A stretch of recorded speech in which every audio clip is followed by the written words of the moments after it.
Hola, buenas tardes. Habla el ingeniero Juan David Pinilla Fajardo y hoy voy a explicar cómo funciona la comunicación o la modulación QPSK. Empecemos. Bueno, primero que nada, ¿qué es modulación QPSK? Cuando nosotros hablamos de QPSK, estamos hablando de una evolución de lo que era PSK originalmente. Recordemos que PSK es una modulación por desplazamiento de fase, o sea, vamos a hacer un cambio en nuestra fase. Cuando yo hablo de la fase de una señal, estoy hablando de los grados que puede ser desplazada: 0, 45, 90, 180. A esta evolución de PSK se le conoce como QPSK de Quadrature Phase Shift Kg, ¿no? Cambio por desplazamiento de fase en cuadratura. Originalmente, PSK, como pueden observar acá, PSK solo trabajaba sobre dos estados. ¿Cuáles eran esos dos estados? Pues 0 o 180 grados, o sea, podríamos desplazar nuestra señal 0 o 180 grados y ese cambio de esa fase pues representaba un 1 o un 0 lógico. Recuerden que estamos hablando de modulaciones digitales. Esta parte nos va a llevar a construir un concepto que se llama M-ario. Vamos a ver a qué se conoce o a qué se refiere con M-ario. Listo, la codificación M-ario o M-aria lo que permite es indicar cuántos estados podemos generar con una cierta cantidad de números, donde M va a ser un dígito que representará la cantidad de condiciones o combinaciones posibles dependiendo de los valores binarios que nosotros podamos obtener, ¿sí? Nos va, digamos, a determinar como la cantidad de baudios que vamos a poder tener a la salida, y eso se da bajo la relación n igual al logaritmo en base 2 de m, donde n que va a ser la cantidad de bits que podremos codificar y m va a ser la cantidad de condiciones posibles de salida con tantos bits. Entonces vamos a hacerlo. N igual al logaritmo 2 de m.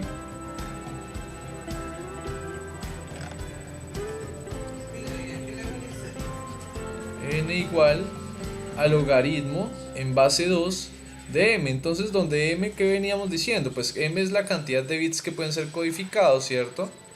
Entonces, número de bits codificados. Y pues m es los bits, ¿cierto? O como el valor que nosotros podemos, digamos, tener, las condiciones de bits posibles.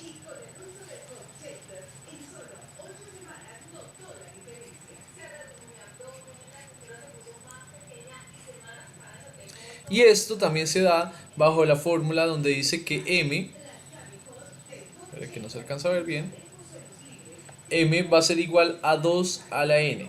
¿Listo?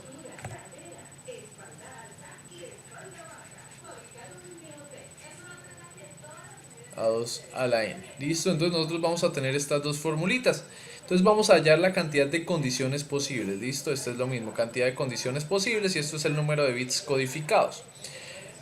¿Qué nos va a indicar esto? Que por ejemplo, si yo tengo una señal en la cual yo puedo codificar 00, 01, 10 y 11, fíjense que cuántos bits estamos codificando. Estamos codificando de a par, 2 bits acá, otros 2 bits por este lado, otros 2 por acá y otros 2 por acá. O sea, este valor de 2 viene siendo n. ¿Sí? Y si yo voy a tener m, pues simplemente voy a decir que m va a ser igual a 2, en este caso viene siendo la 2, o sea, con m voy a tener ¿cuántos? 4 condiciones posibles, ¿cierto? Y estas 4 condiciones posibles pues se refiere a estos 4 valores que nosotros estaremos generando en este momento. ¿Listo? Esos son los valores o condiciones posibles que nosotros vamos a tener dentro de esta señal. ¿Para qué nosotros usamos el n igual al logaritmo en base 2 de m? Pues si nosotros queremos hallar, digamos, la fórmula inversa. Pero por ejemplo, si de pronto ustedes en su calculadora no cuentan con el logaritmo en base 2, pues esto lo pueden aproximar con n igual a 3,32 que multiplica al logaritmo en base 10 de m. ¿Listo? Pueden modificarlo por esa fórmula. Y el resultado de esto, pues vamos a hallarlo.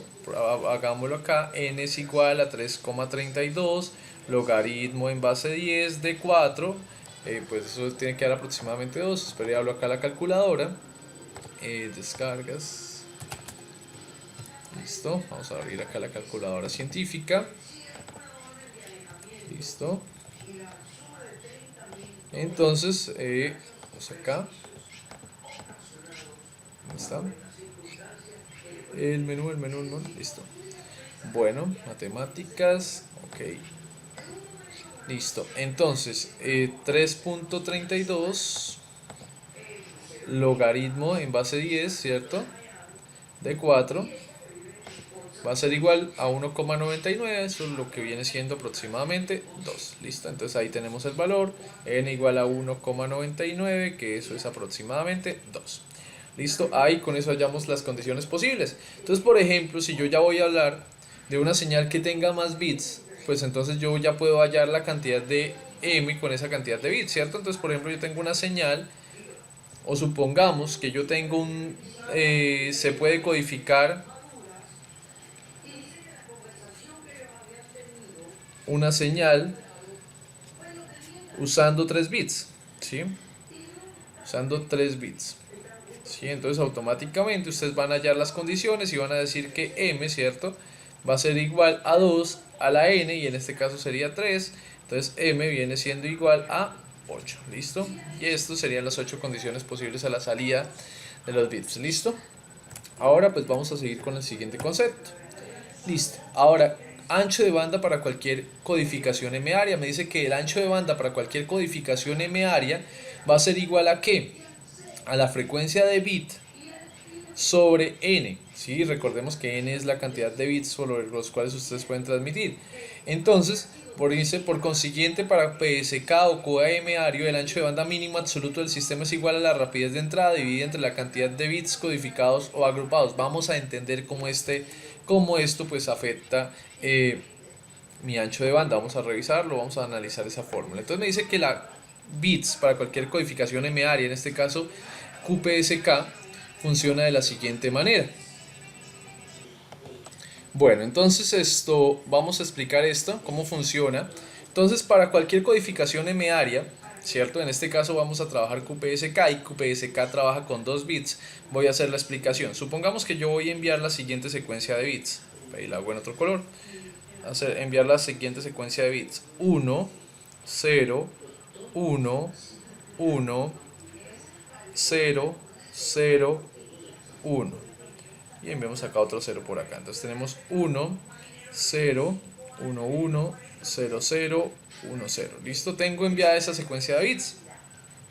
Si yo estuviera trabajando en PSK, pues realmente el cambio se vería de 1 a 1. Pero ¿qué pasa? Nosotros estamos trabajando con QPSK, y QPSK me dice que agrupe datos de a 2 bits. Entonces estos 2 bits y estos 2 bits de acá van a generar una salida. Acá pues voy a pues cambiar un poquito, pero supongamos que este 1, 0 me va a generar una salida de esta forma. Este 1, 1 va a generar una salida de esta forma. Este 0, 0 va a generar una salida de esta forma. Y este 1, 0 pues va a generar una salida de esta forma. ¿Listo? O sea, realmente con 2 bits nosotros vamos a tener solamente una salida. Cada 2 bits solo vamos a tener una salida. ¿Eso qué hace? Eso hace que el ancho de banda sea muchísimo más eficiente y que nosotros podamos enviar muchísima más información con una sola señal. ¿Sí? Cuando mi receptor recibe esta señal, él de una vez va a recibir 2 bits.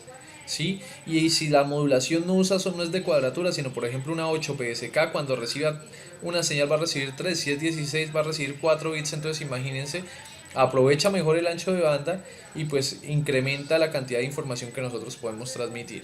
Listo, entonces por eso es que decimos que el ancho de banda en cualquier codificación m área va a ser igual a ¿qué? A la frecuencia de bit, ¿cierto? Que viene siendo esta señal de acá arriba, frecuencia de bit, dividido entre n, donde n ¿qué es? La cantidad de bits que nosotros podemos agrupar. En este caso nosotros estaríamos agrupando de 2.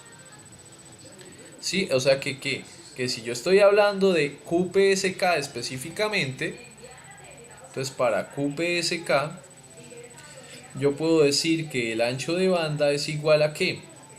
a la frecuencia de bit, supongamos que acá 1, 2, 3, bueno, dejémosla acá simplemente expresada, la frecuencia de bit sobre la cantidad de bits que nosotros vamos a trabajar, que viene siendo 2. Listo. Esto viene siendo el ancho de banda para una señal QPSK. Listo. Ahora vamos a analizar cómo funciona el modulador balanceado en QPSK. Un segundito, vamos a hacer una captura de pantalla.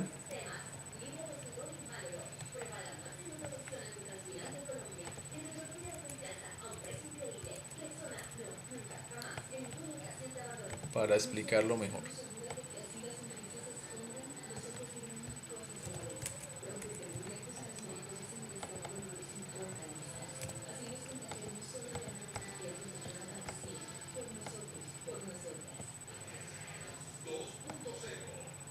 Listo. Bueno, entonces ¿cómo funciona o cómo funciona digamos una modulación QPSK? Esto de que tenemos acá es un transmisor QPSK. El transmisor QPSK se va a encargar de transmitir esta señal y de ser recepcionada o de ser enviada a través de una antena o cualquier medio de transmisión. Entonces supongamos que yo acá en esta parte de acá voy a tener mi computador y este computador comienza a generar datos. Y supongamos que genera los datos 00 y el dato 10. ¿Qué ocurre? Nosotros cuando tenemos acá los datos de bit de entrada o la frecuencia de bit, estos datos, este 00 y este 10, ingresan a este divisor de bits. ¿Cómo se divide? Pues a través de un reloj que está sincronizado en 2. Fíjese que es en 2, ¿por qué? Porque es de a 2 bits los que vamos a tener. Y en este caso, este divisor de bits va a recibir ¿qué? Va a recibir acá el 0 y el 1, ¿sí? Reenvió un 0. Fíjense que acá para el ejemplo recibió un 0, 0, entonces lo voy a seguir como está en el ejemplo. Recibió, entonces supongamos cambiamos acá 1, 0 y 0, 0. Y acá a la entrada recibe un 0 por un canal que se llama I y un 0 por un canal que se llama Q. Entonces este 0 por este canal que se llama I va a ir a donde está este modulador balanceado, y este 0 por este canal que se llama Q también va a ir a un modulador balanceado. Pues la lógica dentro de, digamos, de la frecuencia de bit es que pues obviamente esta frecuencia de bit después del divisor ya va dividida en 2. O sea que si yo acá tenía 10 megabits por segundo, acá por este lado voy a tener 5 megabits por segundo y acá por este lado 5 megabits por segundo, ¿cierto? Vamos a dividir esto en 2. ¿Y qué vamos a tener? Que cuando yo tengo un 0 lógico, yo voy a tener un voltaje de menos 1 voltio, y cuando yo tenga un 1 lógico voy a tener un voltaje de más 1 voltio, y en la parte inferior lo mismo. Si yo tengo un 1 lógico, 1 voltio positivo, y si yo tengo un 0 lógico, menos 1 voltio. Esta información llega acá a nuestro modulador balanceado. Este modulador balanceado, si ustedes observan, está conectado directamente a un oscilador de portadora de referencia seno. ¿Qué es este oscilador de portadora? Pues este oscilador de portadora pues es la frecuencia a la que nosotros vamos a enviar la señal. Es la frecuencia fundamental, nuestra portadora. Esta portadora nosotros la vamos a tener que mezclar con las señales binarias que tenemos a la entrada. Entonces, por tal razón, de esta onda seno nosotros vamos a recibir un seno de W sub C de T, ¿cierto? Seno de W sub C de T, y este seno ingresa acá a este modulador balanceado, y el modulador balanceado se encarga de ¿qué? De multiplicar lo que llegó acá, que en este caso sería un 0 lógico, y el 0 lógico representa 1 voltio, se va a multiplicar menos 1 voltio por seno. Y entonces ¿qué vamos a tener acá a la salida? Pues a la salida vamos a tener menos seno de W sub C de T. Y en la parte inferior, fíjese lo que ocurre, nosotros vamos a tener el mismo oscilador de referencia, pero este oscilador de referencia va desplazado 90 grados. Entonces, ¿qué va a pasar con nuestra señal? Pues ya no va a ser una onda seno, sino va a ser una onda coseno. Se desplazó 90 grados. Y entonces, ¿qué vamos a tener cuando tenemos acá la salida? Pues simplemente el 0 lógico que llegó y era representado por menos 1 voltio. y es multiplicado por el coseno, entonces quedaría menos, acá la salida, coseno de W sub C de t. ¿Listo? Así como lo tenemos acá.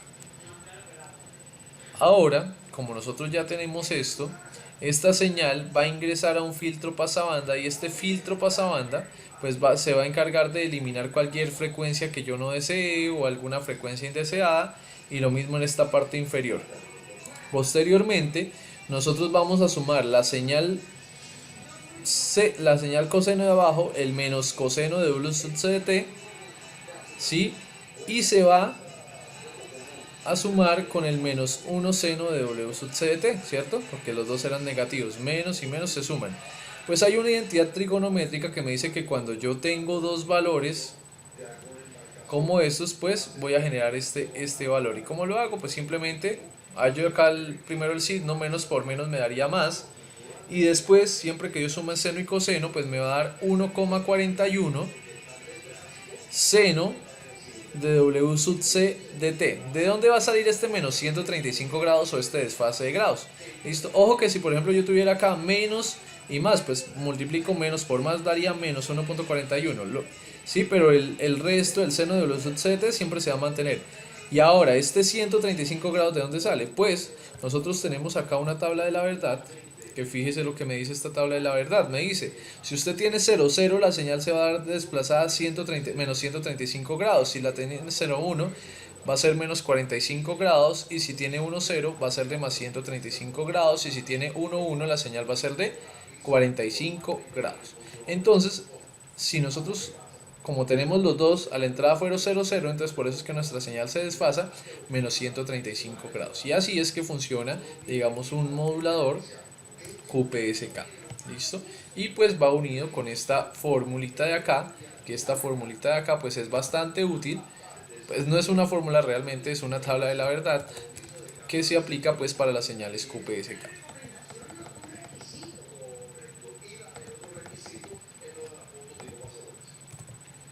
Listo. Ahora pues voy a dibujar de alguna manera cómo son los desplazamientos de fase. Pues espérenme a ver si yo acá tengo una gráfica, si acá está mejor representada, donde puedo explicarles a ustedes de una mejor manera cómo funciona esto. Fíjense que nosotros acá tenemos el diagrama de fasorial, el diagrama de constelación y pues el diagrama de la señal como tal. ¿Cómo nosotros vamos a hacer cada uno de ellos? Fíjese que nosotros ya tenemos acá las posiciones en el diagrama fasorial, nosotros ya tenemos las posiciones para Q y para I respectivamente. Si yo tengo un 0, 0 o un 0, 1, ¿sí? Entonces si yo tengo 0, 1, pues eso nos va a dar un seno de W sub C de t menos 45 grados, es decir, nuestro fasor, el único fasor que deberíamos dibujar es el que va hacia este lado, esta flecha hacia este lado. Si a la entrada vamos a tener un 1, 1, pues la señal de salida nos va a dar seno de W sub C más 45 grados, siempre precedido por el 1.41, no se les olvide eso, que ese siempre va. Y si yo tengo acá 1, 0, pues vamos a trabajarlo por este lado, que sería seno de W sub C de t más 135, y si yo tengo 0, 0, que fue el que nos dio ahorita, la señal me da seno de W sub C de t menos 135, no se les olvide, recuerdo, póngale el menos 1.414, ¿listo? Y pues acá sería el diagrama de constelaciones, que es lo mismo, pero simplemente se pone el punto y los valores que corresponden a cada uno, ¿sí? Otra cosa, vamos a mirar, vamos a identificar cómo sale esta señal de acá, esta entrada de acá. Me voy acá a graficar, dame un segundito, para explicarles cómo se hace esta señal. Esta señal pues básicamente nos explica cada uno de los desfases de señal que nosotros vamos a obtener en una modulación QPSK.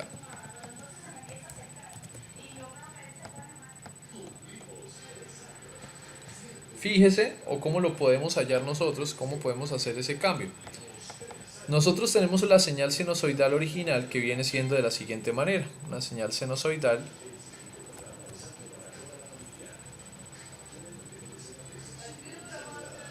similar a esta, ¿no? Entonces esta señal sinusoidal no está desplazada en ningún sentido. Si yo cojo esta señal, yo puedo decir que en la parte de acá yo voy a tener acá 90 grados, ¿cierto? Acá voy a tener 180 grados, acá voy a tener 270 grados y acá voy a tener 360 grados de mi señal. Si yo quiero un 45 positivo, entonces la mitad de 40 viene siendo 45, entonces por este lado de acá va a tener 45 grados. ¿Qué quiere decir? Que mi señal cuando diga de 45 grados va a arrancar desde este punto. Y si ustedes revisan, ¿cierto? Desde este punto de acá, fíjese que la de 45 grados efectivamente, mírenla, arranca desde este punto. ¿Sí la ven? Ahí arranca mi señal de 45 grados. ¿Qué otra señal tengo? La de menos 45 grados. ¿Cuál será la de menos 45? Pues fíjese, menos 45 quiere decir que la señal está atrasada. Entonces, si yo comenzara a dibujar otra señal, miren acá, una señal, ¿cierto? El menos 45 grados viene estando más o menos por este lado de acá. Es decir, que el menos 45 grados arrancaría más o menos desde esta parte de acá y finalizaría otra vez cuando estamos subiendo, ¿cierto? Por acá, ¿cierto? Arrancaríamos y finalizaríamos acá. Y si ustedes observan el menos 45 es esta señal que nosotros tenemos acá. ¿Sí ven? Menos 45. ¿Sí ven? También tenemos una señal que está adelantada a 135 grados. La de 135 grados, si yo la dibujo acá dentro de este sistema, la de 135 grados está más o menos por este lado de acá, ¿cierto? Aproximadamente por acá. ¿Y dónde cerraría? Pues fíjese que cerraría, tiene que cerrar pues donde esto vuelve y vuelve a bajar, ¿cierto? Entonces fíjese que la arranque acá, subiría y terminaría más o menos por acá. Entonces la vuelvo acá de colorear, perdón que haga tanto, sería la de 135 positiva, arrancaría por acá, subiría y finalizaría por acá. Vamos a revisar si es acá, efectivamente, fíjese donde la tenemos acá, nuestra señal, fíjese, mira, acá la tenemos, sube y vuelve a cerrar. Y la de menos 135 pues es igual, corrida en el tiempo. Entonces de esta manera pues nosotros podemos hallar los valores. Entonces si por ejemplo, dado caso, en un ejercicio, dice que por ejemplo llega una corriente de bits a mi transmisor con los siguientes bits 10, 11, 01. Grafique la señal de salida. ¿Cómo yo puedo graficar la señal de salida? Pues simplemente analizo. Si yo tengo 00, fíjese que está desplazada a menos 135 grados. Y menos 135 grados quiere decir que arranca desde este punto de acá, ¿cierto? Arranca, sube y finaliza aproximadamente por acá. Disculpen que no sea tan preciso. ¿Listo? Eso sería el 00. Después, posteriormente, viene una señal que es la 10. Y esta señal que es la 10 me dice que es más 135 grados. Y ese más 135, fíjese que arranca desde más o menos por este lado. Arranca, baja, sube y vuelve a bajar por acá. Entonces, espéreme, más o menos por acá. Listo. Y cerraría acá. Entonces, fíjese que la señal acá presenta discontinuidad. ¿Sí? No por las rayas ahí feas, sino por acá donde está la unión. Listo, ahí. Listo. Después, ¿qué viene? Viene la señal 11 y la señal 11 me dice que, fíjense que se parece un poquitico a la otra, pero cambia en que esta señal arranque acá en la parte superior, baja y vuelve a subir hasta acá. Entonces sube un poquito, sube, baja y vuelve a subir. ¿Sí? Y después tenemos la señal 01 y la señal 01 arranque acá en la parte de abajo,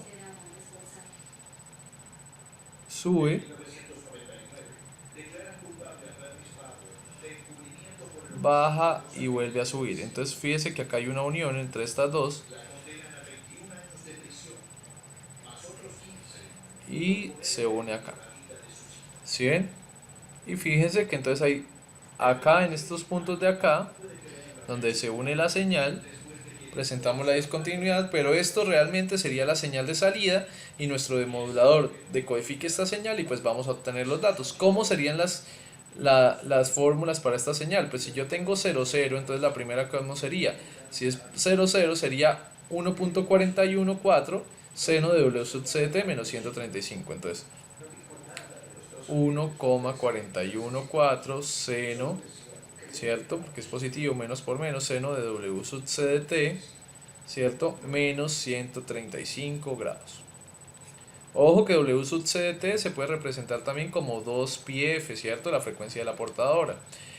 La otra señal que sería, pues sumémosla acá, más la otra señal que tenemos acá, que también viene siendo 1,414, ¿cierto? También viene siendo seno. Pero entonces, ¿de qué valor viene siendo seno?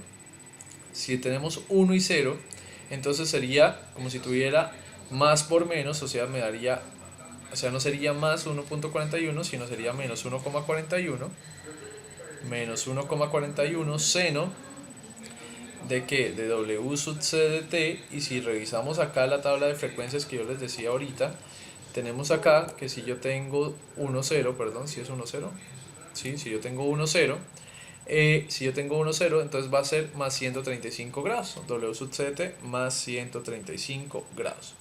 Cierro. Ahora tenemos acá más por más daría más, o sea, la siguiente señal es positiva, más 1.414 seno de W sub c de t, ¿cierto? Y toca mirar a ver cómo es esto 1, 1. Entonces vamos a revisar acá, 1, 1 es un desplazamiento de más 45 grados, entonces más 45 grados. Y la siguiente señal que es 0, 1, o sea, sería negativa, menos 1,414 seno de W sub c de t. Y el siguiente valor es, perdón, no recuerdo acá, 0, 1, 0, 1 menos 45 grados. Menos 45 grados. Listo, y este sería el valor de la ecuación para las señales QPSK. Esto, digamos, es como la parte, digamos, matemática que expresa esta señal, la señal QPSK. Ahora vamos acá a revisar otra partecita de las señales QPSK. ¿Cómo funciona la frecuencia? Pues yo básicamente lo que les decía, la frecuencia siempre se divide a la mitad de la frecuencia de entrada. Si yo tengo 10 megabits por segundo, como estamos dividiendo a través de 2 bits, entonces simplemente se divide en 2, ¿sí? Que sería la señal. Acá tenemos el ejemplo, prácticamente el mismo que yo hice. Fíjese que acá tenemos esto, cómo la frecuencia de entrada pues se ve afectada, digamos, cada vez que nosotros generamos una señal. Fíjese que acá se divide en 2, ¿por qué? Porque tenemos 2 bits y por cada 2 bits pues estaremos generando una señal, ¿sí? Esto es para el canal I y esto es para el canal Q. ¿Listo? No es que sean dos señales diferentes, sino que están viajando. O sea, estas dos señales son las que se van a mezclar. Listo. Ahora me pide acá el ejercicio, dice calcular el ancho de banda de mínimo de Nyquist para un modulador QPSK con rapidez de entrada de 10 megabits por segundo y una portadora de 70 MHz. Entonces lo único que el ancho de banda mínimo, entonces vamos a ver cómo hallamos el ancho de banda mínimo.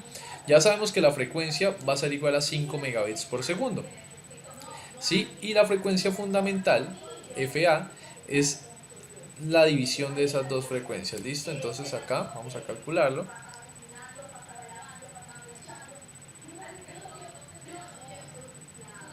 Entonces, fijémonos acá en el ejercicio, nos decía que tenemos frecuencia de bit de 10 megabits por segundo y una portadora de 70 MHz. Entonces, frecuencia de bit igual a 10 megabits por segundo y una portadora de 70 MHz. ¿Listo? Entonces vamos a revisar. Entonces, bueno, la frecuencia de bits que ya lo tenemos, perdón, ¿sí? O para el canal B, para el canal Q o para el canal I, que es la misma. Entonces acá entonces dice que la frecuencia de bit para el canal Q y para el canal I es la misma. Entonces, como es la misma, entonces simplemente vamos a decir que son los 10 megabits por segundo dividido entre la cantidad de bits que maneja QPSK, que viene siendo 2, y en este caso sería 5 megabits por segundo para cada uno de esos canales. La frecuencia fundamental en los canales QPSK recordemos que la frecuencia fundamental es como la base de toda la frecuencia, va a trabajar como 5 megabits por segundo dividido entre 2, en este caso la frecuencia fundamental sería de 2,5 megabits por segundo. ¿Listo? ¿Por qué sea en megahertz? Porque es que nosotros cuando hablamos de megabits por segundo también estamos hablando de frecuencias. Entonces aquí estaríamos diciendo que sería 2,5 megahertz. O sea, son frecuencias. Decir megabits y decir megahertz es como una analogía, ¿sí? Dependiendo de lo que estemos trabajando. ¿Qué otra cosa nos está diciendo? Fíjese que acá nos muestra que estamos mezclando dos señales, una frecuencia de portadora, es decir, la señal original, que sería seno de 2pi FAT por seno de 2pi FCDT, o sea, la frecuencia de portadora. Y pues, como hemos dicho, siempre que yo multiplico seno por seno, entonces eso me va a generar dos señales, una señal con una frecuencia más alta, ¿sí? O sea, sería la frecuencia lateral superior, y una señal con una frecuencia muchísimo más baja, ¿sí? Y esta señal pues depende de eso. Entonces vamos a expresarlo. Entonces, para sacar la señal moduladora,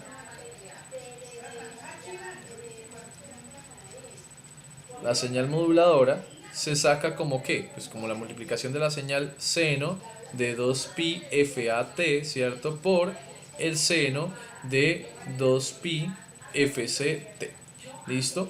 Ya sabemos que seno de 2pi, la FA, que sería la frecuencia fundamental, ya la hallamos, es igual a 2,5, ¿sí? Megabits por segundo, y FAT por el seno de 2pi FC, listo, que viene siendo mi frecuencia de portadora. Mi frecuencia de portadora viene siendo 70 megahertz, listo, porque no la habían dado era en hertz, megahertz de T. Entonces, ¿esto qué me va a dar? Pues que la multiplicación de estas señales me va a dar que un medio, ¿cierto? ¿Un medio de qué? Un medio del coseno, ¿cierto? Ambas señales nos van a dar coseno. Un medio del coseno de 2pi, que me va a multiplicar ¿a quién? A la frecuencia superior, o a la frecuencia de portadora, perdón, 70 megahertz, menos 2,5 megabits por segundo. Listo. Ahora, menos, ¿cierto? Menos un medio del coseno de 2pi, que va a multiplicar a 70 megahertz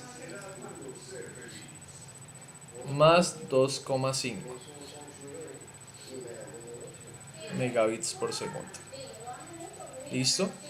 Entonces acá nosotros ya tenemos acá la fórmula. Entonces acá nos daría que el resultado final, o la señal moduladora como tal, viene siendo un medio del coseno de 2pi, y 70 menos 2, 68, sería 67,5 megahertz, lo podemos expresar como megahertz, menos un medio del coseno de 2pi, y la suma que sería 72,5 megahertz. ¿Listo?